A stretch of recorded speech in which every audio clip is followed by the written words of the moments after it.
Mr. Speaker, the government has been forced to admit that it has lost contact with 85% of the 5,000 people earmarked for removal to Rwanda. Has he found them yet? Prime Minister. Mr. Speaker, what I can tell the honourable gentleman is that in spite of him blocking every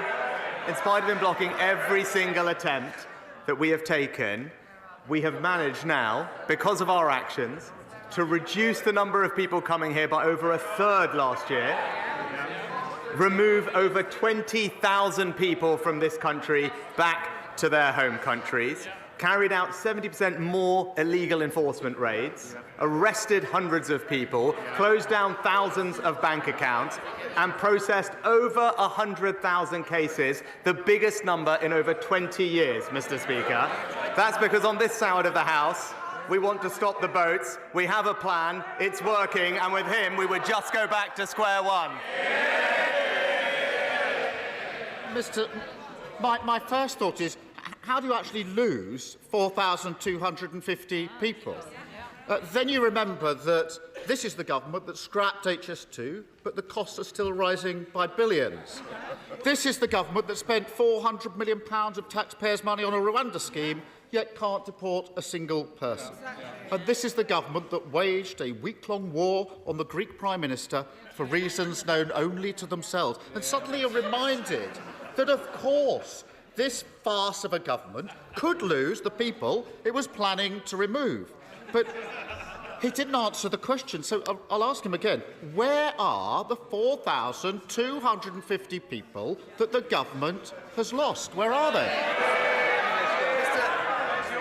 Mr. Speaker, as I said, we've actually identified and removed over 20,000 people from this country back to where they belong. But he asks these questions about the Rwanda scheme, Mr. Speaker. Now, it is important that we get this up and running, because it's important, as the National Crime Agency say, that we have a working deterrence to resolve this issue. That's indeed how Australia solved this problem, and that's how Albania has worked for us. But we know he asked these questions, Mr. Speaker, about the detail of these things, but we all know he doesn't actually care about solving this problem, and we know this because when the BBC asked him about the Rwanda plan, they quizzed him and they said, if the numbers crossing the channel on small boats decline, i.e. so it's working, would you still reverse it? The Labour leader said yes.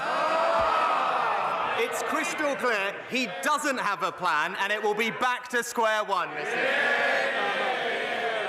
Mr. Speaker, spending £400 million on a plan not to get anybody to Rwanda whilst losing 4,000 people is not a plan. It's a farce. Only this government could waste hundreds of millions of pounds on a removals policy that doesn't remove anyone.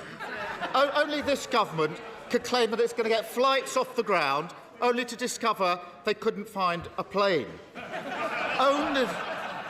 Only this government could sign a removal deal with Rwanda, only to end up taking people from Rwanda to here. But he still hasn't answered the question. So I'll try again. What progress has he made in locating the 4,250 people his government has apparently lost? He's dodged it 3 times. Where are they?